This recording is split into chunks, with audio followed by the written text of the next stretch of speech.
성도가 하나님을 믿을 때에 하나님께서 하시는 성도들에게 해주시는 말씀 가운데 가장 큰 힘이 되는 말씀이 있어요.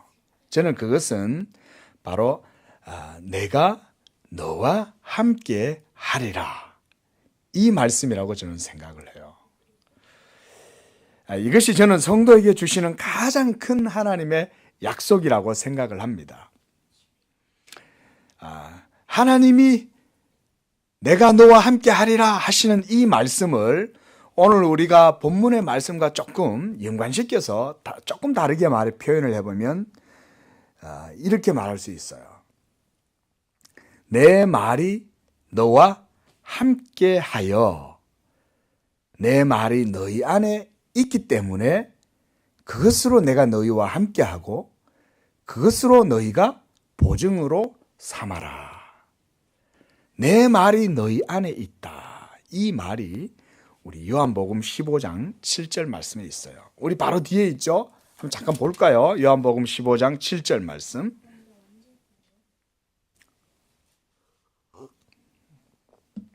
자, 우리 함께 한번 읽어봅니다. 너희가 내 안에 거하고 내 말이 너희 안에 거하면 무엇이든지 원하는 대로 구하라. 그리하면 이루리라.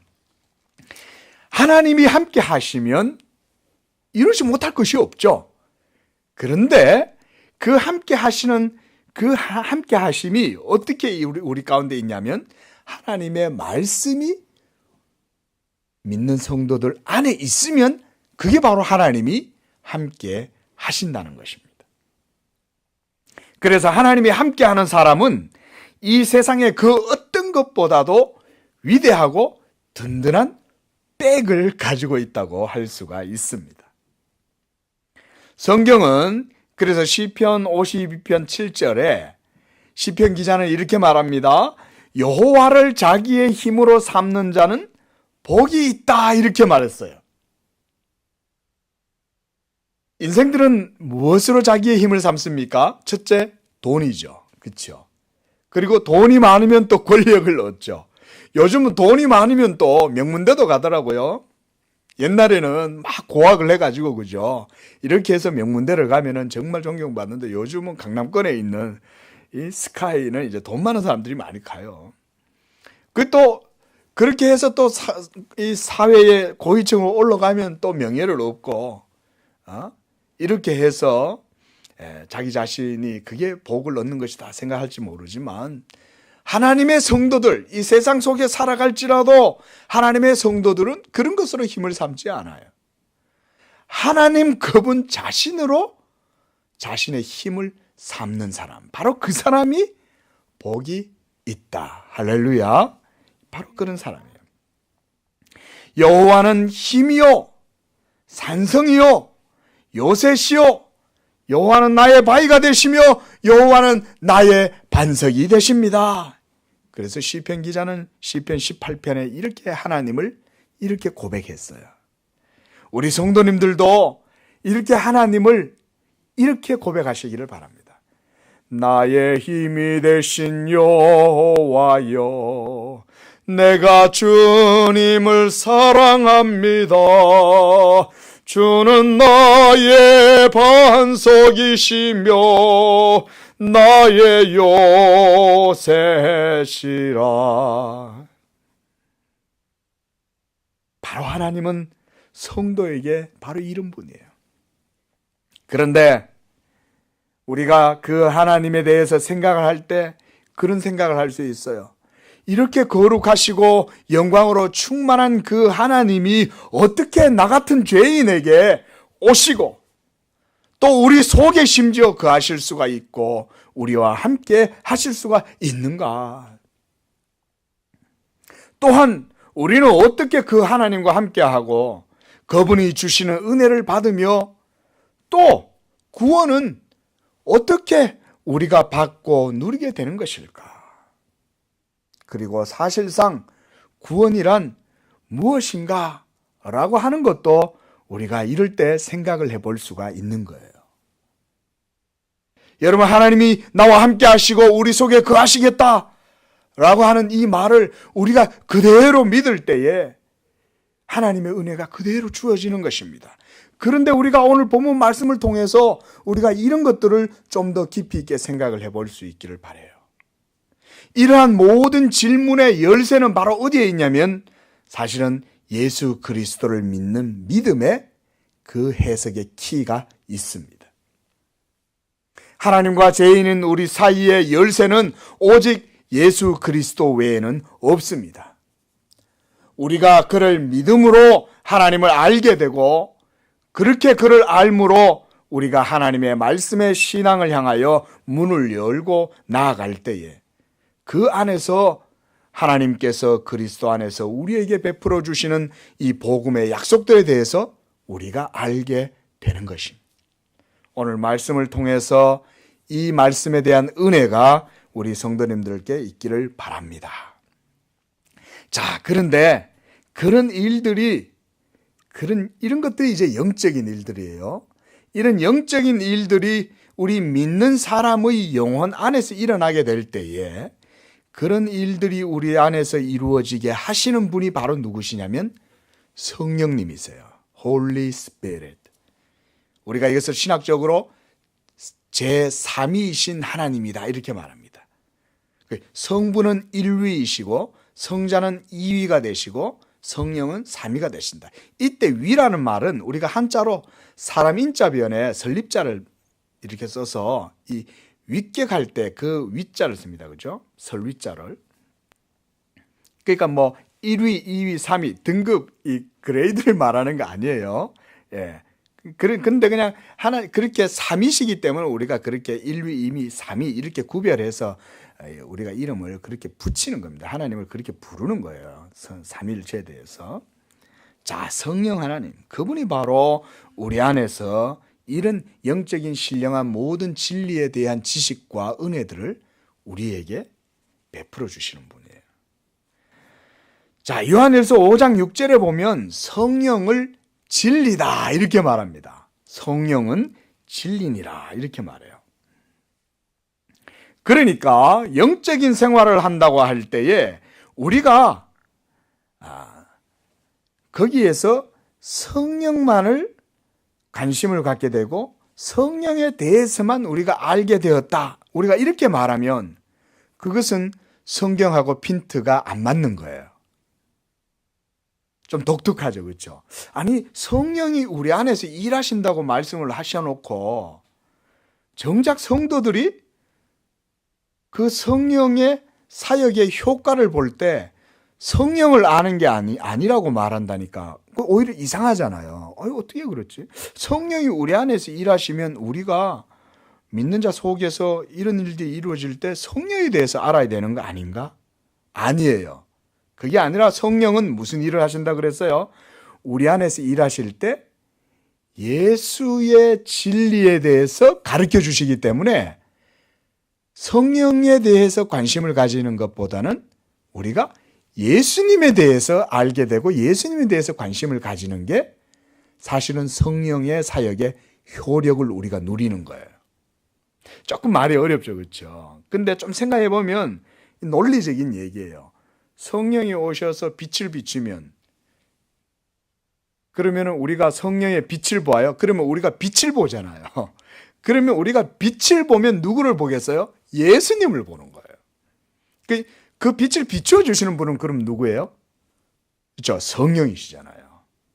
그 성령이 빛을 비추어 주시는 그 효력으로 빛을 보면 우리는 예수님을 알고 예수님을 믿게 되고 이렇게 되는 거예요. 이게 바로 성령의 사역입니다.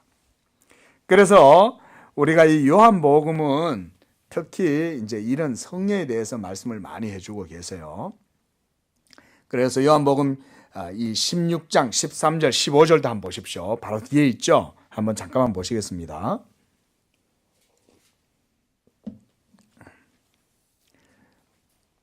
자, 우리 함께 읽어봅니다. 시작. 그러나 진리의 성령이 오시면 그가 너희를 모든 진리 가운데로 인도하시리니 그가 스스로 말하지 않고 오직 들은 것을 말하며 장래 일을 너희에게 알리시리라. 내가 내 영광을 나타내리니 내 것을 가지고 너희에게 알리시겠음이라. 무릇 아버지께 있는 것은 다 내 것이라. 그러므로 내가 말하기를 그가 내 것을 가지고 너희에게 알리시리라 하였노라. 조금 있으면 나를 보지 못하겠고 또 조금 있으면 나를 보리라. 예, 죄송합니다. 제가 거기 14절에서 잘못 썼어요. 그가 내 영광을 이렇게 성령이 그리스도의 영광을 나타낸다. 제가 이거 옮겨 쓰면서 잘못 쓴 것 같아요. 자, 그리고 이렇게 여기 보면 진리의 성령이 오시면 예수 믿는 사람들을 어떻게 하시겠다는 거예요? 모든 진리 가운데로 인도하신다는 거예요. 지금도 여러분 우리가 지금 이렇게 말씀이 증거되어지고 말씀을 들을 때 이때 목사의 입을 통해서 이 하나님의 성경의 말씀이 증거되면 성령께서 여러분들 속에 믿음을 일으키셔가지고 이 말씀을 깨달을 수 있도록 성령이 도우세요. 이게 예배 시간 가운데 말씀이 선포될 때 성령이 그렇게 역사하시는 겁니다. 그러면 여러분들이 그 성령의 도우심과 역사를 통해서 여러분들이 하나님의 모든 진리 가운데로 인도함을 받는 거예요. 그래서 방금 읽었던 16장 13절에도 보면 이렇게 얘기해요. 성령은 스스로 말하지 않는다 이랬습니다. 그러니까 여러분 누가 엉뚱하게 기도하다 계시 받았다 이런 얘기 하잖아요. 다 그거는 마귀의 역사입니다. 계시 받았다고 말하는 그 사람은 무조건 여러분 비성경적인 사람이에요.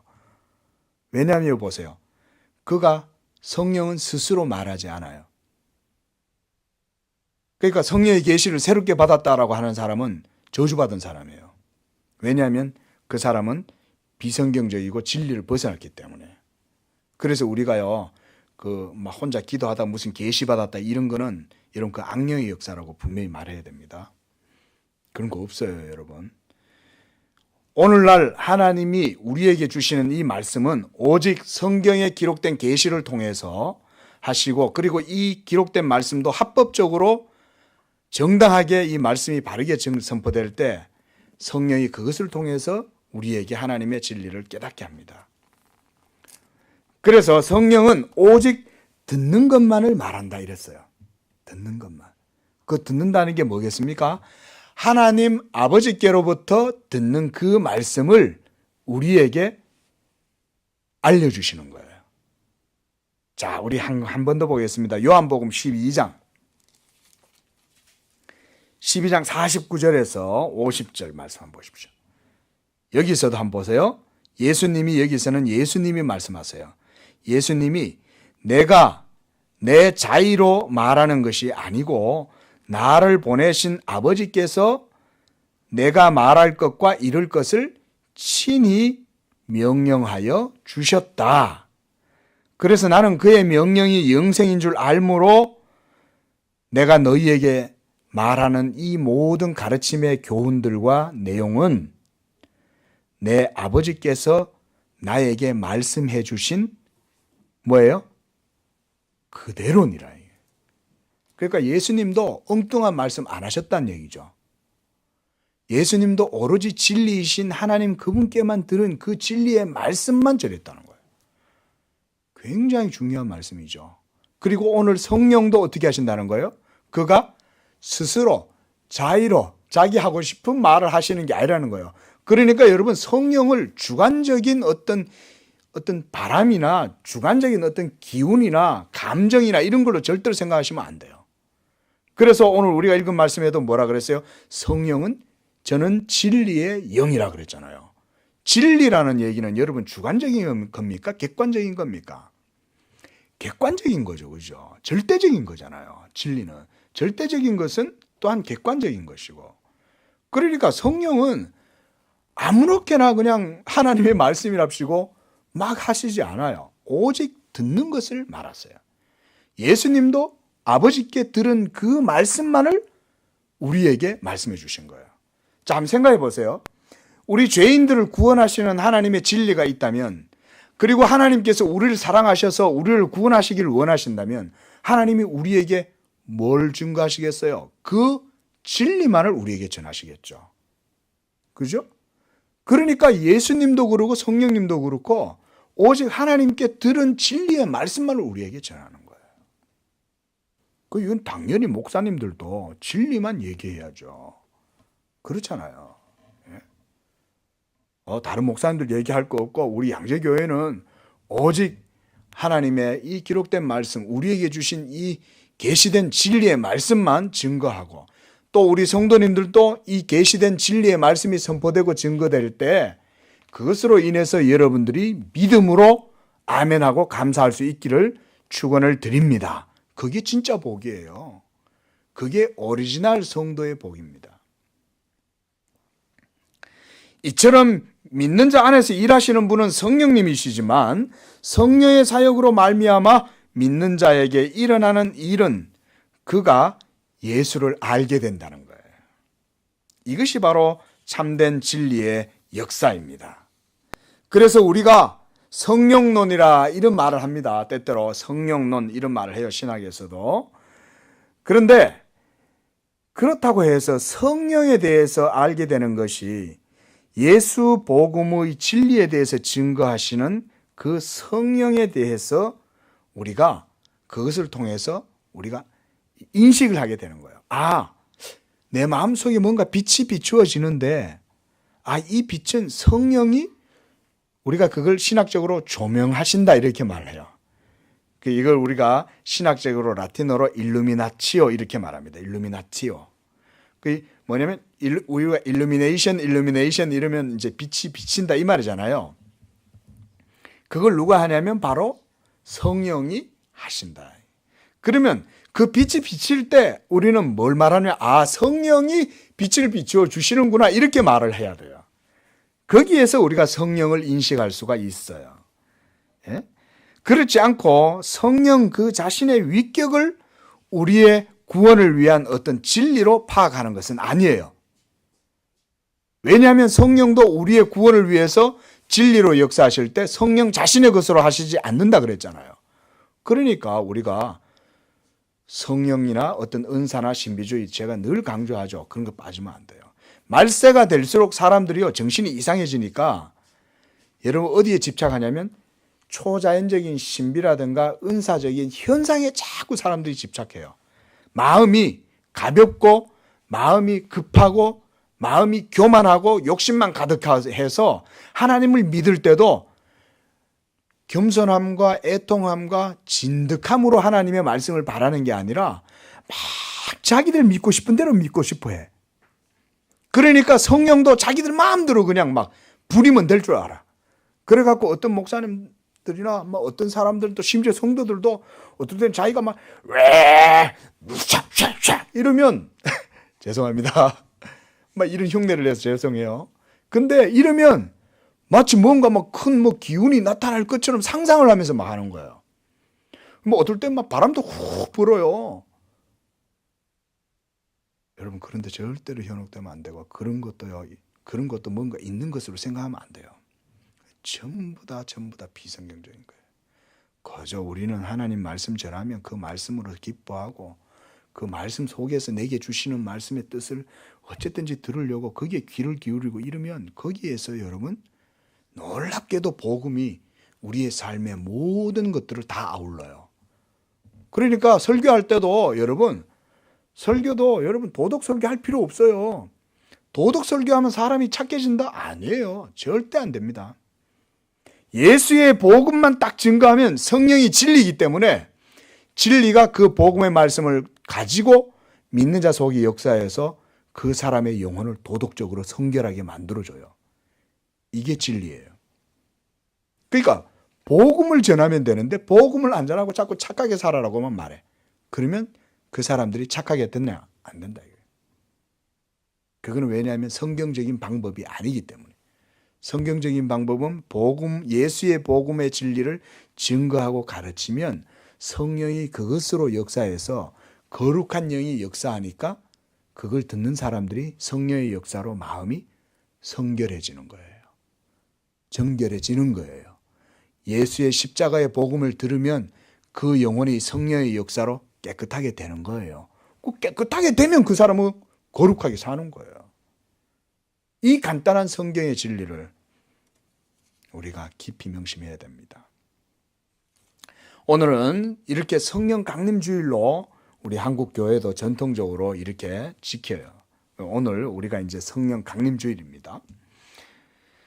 이 성령 강림의 이 사건은 사실은 우리가 따지면 성탄절도 있고 부활절도 있잖아요. 그런데 그렇게 따지면 의미적으로 보면 이 성령 강림절이 사실은 우리에게 있어서는 가장 큰 환희의 판타스틱한 그런 날이라고 사실 할 수 있어요. 물론 부활절도 중요하죠. 우리의 믿음의 산소망이 그날 생겼잖아요. 그렇죠? 우리가 다 이 세상에서 사망의 몸을 갖고 살다가 죽어도요, 여러분 우리 안 죽습니다. 우리의 육신은요 죽어요. 그리고 죽을 때 그 육신의 죽음 때문에 몸이 아파요. 그릇은 있지만 여러분 우리 영혼은 안 죽어요. 죽는 그 즉시 우리의 영혼이 이 몸을 떠나는 그 즉시 우리는 그리스도의 부활의 은혜와 능력 속으로, 생명 속으로 우리는 다시금 들어갑니다. 그리고 그리스도의 그 부활하심으로 인하여 우리도 또한 다시금 부활해요. 이게 바로 부활절이죠. 그 부활의 그 은혜들을 우리가 기리는 것을 우리가 부활 기념절로 지키잖아요. 그럼 그 율법적으로 지키는 게 아니에요, 여러분. 부활절 지킨다고 뭐 부활 신앙이 뭐 생겨나고 이런 게 아니라 그런 부활을 우리가 믿음으로 누리는 것이죠.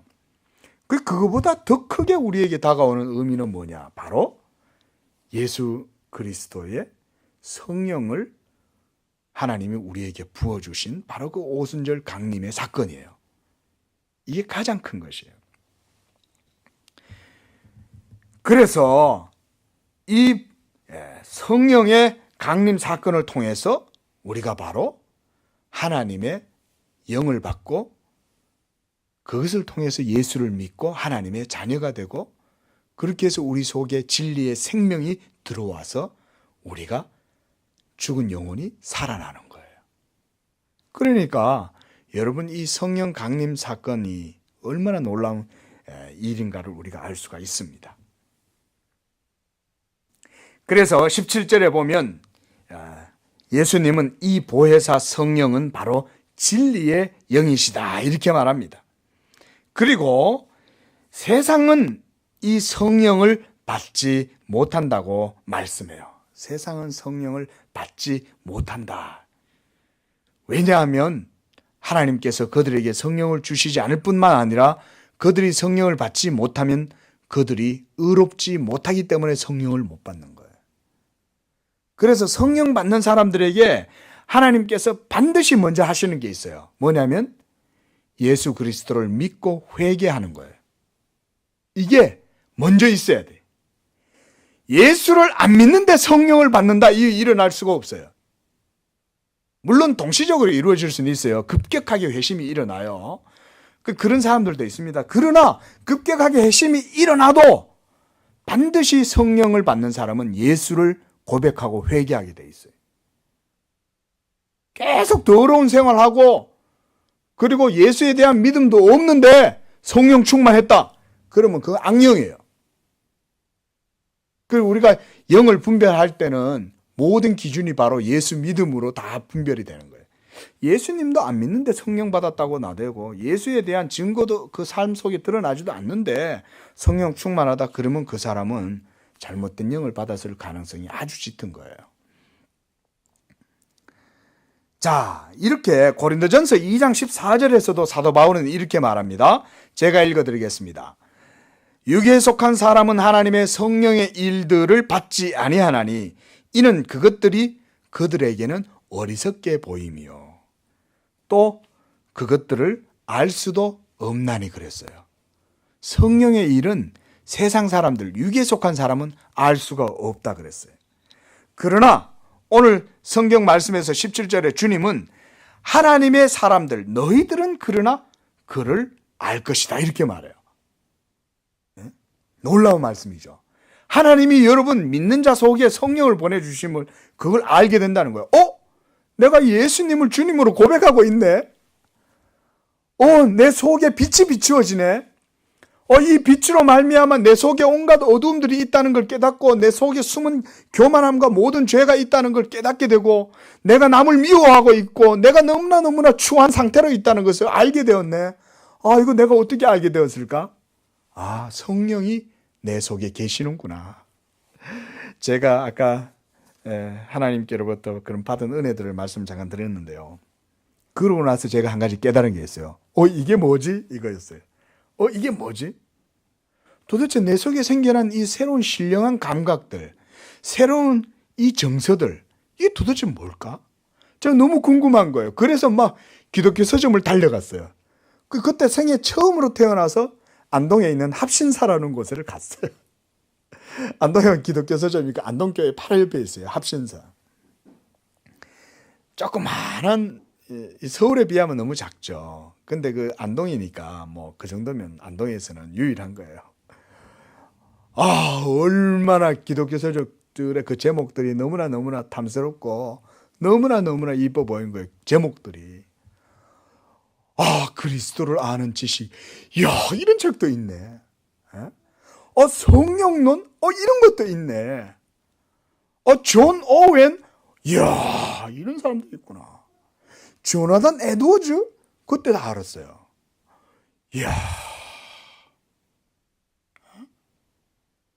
이렇게 그 그러고 나서 제가, 성령이시구나. 그들이 다 성령에 대해서 얘기를 해주는 거예요. 성령이구나. 여러분, 이처럼 성령이 여러분 속에 거하시면 성령이 내 안에 계신다는 사실을 알아요. 그리고 그가 믿는 자 안에서 함께 하시고 그들 속에 계시기 때문에 우리가 이것을 통해서 진리를 깨닫게 되는 것입니다. 이걸 바로 우리가 임마누엘 이렇게 말하는 거예요. 하나님이 우리와 함께 계신다. 따라합시다. 임마누엘. 이 임마누엘이 그래서요 그렇게 귀한 거예요. 여러분, 바로 구원이란 이런 거예요. 예수 믿고 천당 간다. 맞는 말입니다. 그러나 그것은 아주 껍데기와 같은 표현에 불과해요. 천당 가는 건 맞는데 그럼 천당 가는 게 뭐냐 이거죠. 그 구원받는다라고 하는 것은 바로 뭐냐면 하나님이 우리 속에 들어오시겠다는 거예요. 공식적으로, 합법적으로, 진리로. 그래서 그 진리의 말씀이 믿는 자 가운데 들어오시면 그 성령으로 말미암아 하나님이 그들 속에 거하시고 그 진리의 말씀이 믿는 성도를 성령으로 새롭게 해서 변화시키는 거예요. 그러므로 성령을 받는 것이 바로 구원이라는 거예요. 성령 받는 게. 이 구원이 성령 받는 것이 어떻게 주어져요? 예수 믿음으로. 그래서 우리는 예수 믿으세요 이 말하는 거예요. 이제 우리가 길에서든 가정에서든 직장에서든 어디서든 우리가 이 예수 믿음에 대해서 우리가 아주 이렇게 여러분 이렇게 겸손하고 온유하게 증거하십시오. 그러면서 조심스럽게 전해야 돼요. 지혜롭게. 그런데 뭐라고 말하냐? 그 주요한 내용은 뭐냐면 예수 믿으세요 이 말이에요. 그 예수 믿음이라는 그 말 한마디 속에 이 모든 구원의 모든 내용이 다 포함되어 있어요. 그걸 알고 말을 하는 것과 모르고 말하는 것은 아주 큰 차이가 있습니다. 전도의 효력이 뭐 여러 가지 방법으로 전도를 할 수 있겠지만 전도의 효력 가운데 하나가 뭐냐면 이런 거예요. 이걸 성도들이 바르게 알고 예수 믿으세요. 그러면 마음속에 무슨 생각을 해요, 여러분들은? 예수 믿으면 성령 받습니다. 성령 받으면 하나님의 생명이 당신을 복되게 할 겁니다. 그래서 당신의 복된 삶으로 인해서 놀라운 하나님의 나라가 당신의 삶과 가정 속에 임할 것입니다. 그러면 당신과 당신의 가정이 구원을 얻습니다.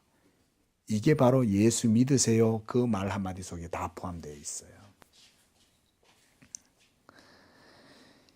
이제 주님은 이렇게 승천하시기 전에 이 말씀을 강조했어요. 그래서 성도들에게, 그의 제자들에게 마지막까지 권면을 해요. 자, 우리 사도행전 봤죠, 그죠? 사도행전 1장에서도 예수님은 승천하시기 전에 제자들한테 뭐라고 말해요? 내가 아버지께로 가면 성령을 너희에게 보내주겠다. 그리고 그 성령을 보내주면 너희가 그 성령의 세례를 받으면 내가 너희에게 말한 이 모든 것들이 다 생각날 것이다. 그러므로 너희는 내가 아버지께로 가서 성령을 보내줄 때까지 너희는 기도하면서 기다려라. 이렇게 말하죠. 그래서 오늘 예수님은 이렇게 말합니다. 내가 아버지께로 가면 너희를 고아들처럼 이 땅에 너희들을 그냥 내버려 두지 않을 것이다. 내가 가면 너희에게 다시금 성령을 보내준다. 그 17절에 19절에 이렇게 말해요. 자, 보세요. 내가 아버지께로 가지만 조금 있으면 세상은 다시 나를 보지 못할 것이로되 너희는 나를 보리니 이는 내가 살아있고 너희도 살아있겠음이라. 이 말씀을 조금 풀면 이런 의미예요. 조금 있으면 이 말은 뭐냐면 예수님이 십자가에서 죽으실 것을 말하는 거예요. 그러면 예수님이 죽으시니까 세상 사람들은 더 이상 그의 육체를 보지 못하겠죠.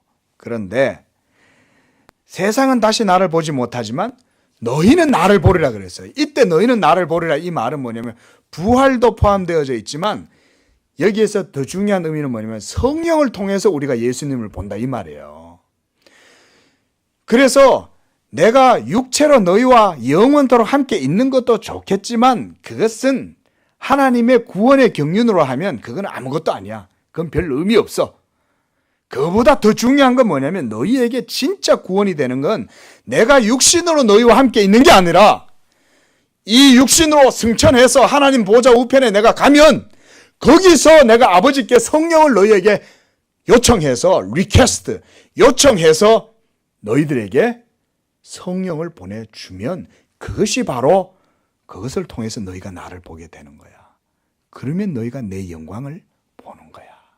우리가 요즘 사도행전에서 계속 보는 주제 가운데 하나가 뭐예요? 하나님이 거룩 이 종 예수를 어떻게 했다는 거예요? glorify, 영화롭게 하셨다는 거죠. 그게 뭘로 영화롭게 했다는 겁니까? 바로 그 표징이 무엇으로 나타났다 그랬습니까? 성령의 임재잖아요. 그러니까 성령을 보내주심으로 우리에게 그리스도의 영광을 보여주시겠다는 말씀인 거예요. 그가 똑같은 맥락으로 오늘 이 말씀을 주님이 하시는 거예요. 내가 아버지께로 가서 다시금 이제는 성령으로 올 것이고 그 성령이 너희 속에 거하시면 나도 성령으로 말미암아 너희 안에 함께 할 것이다. 할렐루야. 이게 바로 내가 너희와 함께 하겠다는 거예요. 이게 바로 임마누엘 신앙이에요. 이게 바로 세상에 있는 성도들에게 주님이 주신 최고의 약속이에요. 내가 너희와 함께 하겠다. 영원토록. 잠깐 하겠다는 게 아니에요. 영원토록 함께 하겠다. 얼마나 감사한지 몰라요.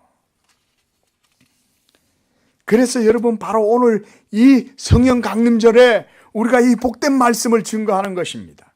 하나님께서 여러분들과 함께 하시겠다. 그의 성령으로 진리로 그의 약속의 말씀이 여러분 속에 역사하면 내 말이 너희 안에 거하면 너희가 무엇이든지 이제 아버지께 구해라. 그래하면 내가 너희가 구한 모든 것들을 시행하리라. 믿으시기 바랍니다. 이거 크게 믿어야 돼요. 이게 여러분들의 큰 믿음의 그릇이 되는 거예요. 주님이 말씀하신 것을 믿으면 믿는 만큼 그게 바로 여러분들의 믿음의 그릇이 되는 겁니다. 그게 바로 우리 양재교회의 믿음의 그릇이 되는 것입니다. 이 복음의 말씀, 주님은 분명히 말했어요. 너희 안에 내 말이 거하고 너희가 내 안에 거하면 이 말은 너희가 나를 그렇게 믿으면 이 말이에요. 우리가 하나님 안에 거하는 방법은 예수님을 믿는 것 이외에 다른 게 아니에요. 그러면 내 말이 너희 안에 거하고 그러면 너희가 내 말을 믿고 기도하면 그러면 너희가 무엇이든지 구해라. 여러분 이게 진짜 보증수표 아니에요? 하나님이 그렇게 말씀하시잖아요. 이거를 믿는 믿음의 그릇이 크면 클수록 하나님께서 그들을 귀하고 복되게 사용하시는 줄로 믿습니다. 우리 양재교회가 이런 걸 믿어야 돼요. 그래서 20절에 주님은 이렇게 말합니다. 그날에는 내가 아버지 안에 너희가 내 안에, 내가 너희 안에 있는 것을 너희가 알게 되리라. 여기서 그 날, 20절에 그 날은 무슨 날이냐? 성령이 임하시는 그날. 우리가 그래서 오늘 오순절 성령 강림 사건을 기념하면서 이렇게 예배를 드리는 거예요. 그래서 여러분, 이 오순절 성령 강림의 사건이 믿는 우리들에게 있어서는 가장 판타스틱한 날이에요. 가장 기쁜 날이에요. 가장 복된 날이에요. 우리 구원의 열매가 여기에서 완전히 이제 클라이막스에 도달하는 거예요. 구원의 열매가. 예수님이 우리의 구원을 위해서 모든 일들을 다 이루셨잖아요. 그렇죠? 그 예수님이 씨를 심고 자라게 해서 열매가 맺히게 했어요. 그래서 이제는 여러분, 해가 막 가을에 태양이 열매를 막 익게 하잖아요. 빨갛게. 그렇게 해서 추수를 할 때가 딱 될 때 오순절 성령 강림의 사건이 일어난 거예요. 여러분, 이게 그래서 우연이 된 게 아니라니까요. 이 추수의 시기에 성령의 사건이 일어난 것은 바로 예수의 모든 구속의 열매가 추수를 하는 그 시기가 바로 성령 강림 사건이라는 거예요. 우리 구원의 열매가 성령으로 말미암아 맺히는 겁니다. 그래서 하나님께서 이렇게 말씀하신 것입니다. 이제 21절 말씀에서 주님은 이렇게 말합니다.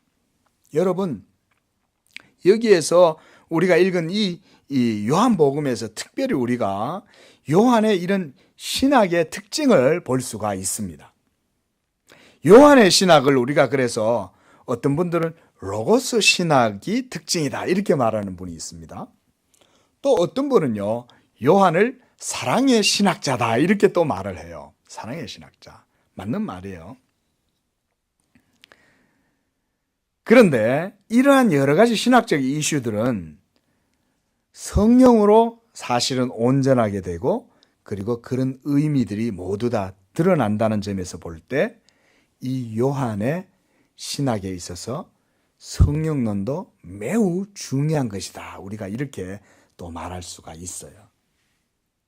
왜냐하면 이 사도 요한의 이런 신학을 우리가 굳이 말한다면 바로 이 그의 성령론의 특징을 말씀과 성령이 함께 역사할 때 그것이 믿는 자에게 구체적인 진리에 대한 지식으로, 그리고 인식으로, understand, 또 cognition 이렇게 말하잖아요. 이런 인식이 생겨나게 되고, 이를 통해서 믿는 자가 하나님께 대한 뭘 품게 되냐면 사랑을 품게 되는 것입니다. 이게 요한 신학에 있어서 굉장히 중요한 모티브예요. 여러분, 율법주의자는 하나님을 사랑합니까? 사랑하지 않습니까? 제가 오늘 주보에 율법주의란 무엇인가 잠깐 설명을 해놨는데요. 율법주의자들은 형식적이고 외식적이고 가식적인 신앙으로 주님께 책망을 당하죠. 그렇죠? 그 율법주의자들이 왜 그러냐면 하나님을 사랑하지 않기 때문에 그런 거예요. 겉으로만 율법을 잘 지키는 척하는 거예요. 근데 마음에는 하나님에 대한 사랑이 없어요. 근데 성경은 이렇게 말해요. 예수 믿는 사람들은 율법의 요구가 이루어지는 삶을 살 수 있다 이렇게 말해요. 놀라운 말이죠. 율법을 이는 지킬 수 있다는 말입니까? 없다는 말입니까? 지킬 수 있다는 얘기죠. 그러면 여러분, 자연적 본성으로 태어난 사람이 자연적 본성의 능력으로 율법을 지킬 수 있습니까? 없습니까? 없죠. 그러면 어떻게 율법을 지킬 수 있다는 거예요? 예수 그리스도를 믿음으로. 그러면 아까 제가 말씀드렸죠. 예수님을 믿으면 어떻게 된다는 거예요? 성령을 받잖아요. 그러면 그 성령에 의해서 우리가 하나님의 거룩한 계명을 따라 살아갈 수가 있는 거예요. 이것을 위해서 기도해야 돼요. 여러분들의 개인의 성도의 신앙, 여러분 자신의 영혼을 위해서 기도하실 때 하나님 앞에 이것을 위해서 기도해야 돼요. 그리고 이런 말씀을 들었기 때문에 여러분들이 기도할 수 있는 거예요. 양재교회는 이런 말씀을 가르쳐 주는 거예요. 이 말씀을 들었기 때문에 우리가 이제는 그 말씀대로 기도하고 내 삶에 하나님의 계명의 율법을 따라 살 수 있다는 믿음을 가질 수 있는 거예요. 왜냐하면 예수님이 바로 우리의 보증이시기 때문에. 그리고 예수 믿는 자에게 하나님이 뭘 주셨어요? 성령을 주시는 거예요. 그래서 사도 요한은요, 사도 요한의 성령론의 특징은 뭐냐면 말씀과 성령이 함께해요. 그래서 그것이 믿는 자에게 구체적인 진리에 대한 인식으로 나아가게 되고, 그래서 그리스도를 아는 그 지식으로 말미암아서 믿는 자가 이제 하나님께 대한 사랑을 가지게 돼요. 이게 바로 우리가 그리스도를 아는 지식의 부요함이라고 그러잖아요. 그리스도를 알면, 그리스도를 아는 지식이 생기면 하나님을 알게 되고, 하나님을 알기 때문에 하나님의 계명을 따르는 게 즐겁고 행복한 거예요. 그게 바로 오늘 21절에 주님이 그렇게 말씀하시는 거예요. 한번 보세요. 자, 나의 계명을 지키는 자라야 나를 사랑하는 자니, 나를 사랑하는 자는 내 아버지께 사랑을 받을 것이요 나도 그를 사랑하여 그에게 나를 나타내리라. 나를 나타내리라, 이 말은 무슨 의미냐면, 오늘 우리가 읽은 이 본문 말씀의 맥락에서 보면 성령 충만하게 해주겠다 이 말이에요. 성령 충만하면 우리가 예수님의 브라이트, 이 루멘이 룩스가 점점점 크게 밝아지잖아요. 그렇죠? 밝아지면 밝아질수록 진리에 대한 그 기쁨도 우리 안에 충만하게 되는 거예요. 예수님이 크게 보이는 거예요. 그리고 또 나의 계명을 지키는 자라야 하는 이 말도 우리가 이제는 어떻게 봐야 돼요? 율법을 자기의 육적 본성을 따라서 사람의 지혜와 의지와 노력으로 율법을 잘 지켜야 된다, 그 말인가요, 이게? 아니죠. 오늘 말씀의 맥락에 의하면 나의 계명을 지키는 자란 바로 예수 그리스도를 믿음으로 성령을 받은 사람, 그 사람이에요. 그 사람은 계명을 지킬 수 있어요. 그리고 바로 그런 사람은 예수님을 사랑하는 사람이에요. 그 유대인들은 예수님을 사랑하지 않으니까 율법주의자가 됐잖아요. 그 율법주의자가 되니까 또 예수님을 사랑하지 않아요. 그러니까 예수님을 사랑하지 않고 믿질 않으니까 그들 마음속에 하나님이 없다는 결론이 생기는 거예요. 그래서 예수님이 그들을 향해서 뭐라고 그랬어요? 독사의 자식들, 회칠한 무덤, 이렇게 말하는 거예요. 무서워요, 여러분. 그러므로 예수님을 사랑하는 자는 아버지께 사랑을 받을 것이고, 그래서 그들에게 하나님께서 계속 사랑하는 하나님의 백성들에게 그분을 나타내 보여주신다. 여러분, 이 말씀을 붙들고 기도하는 거예요. 그러면 하나님도 여러분들에게 하나님 자신을 나타내 보이시기를 원하신다니까요. 하나님께서 우리 성도님들에게 하나님을 알려주시기를 하나님이 원하시는 거예요.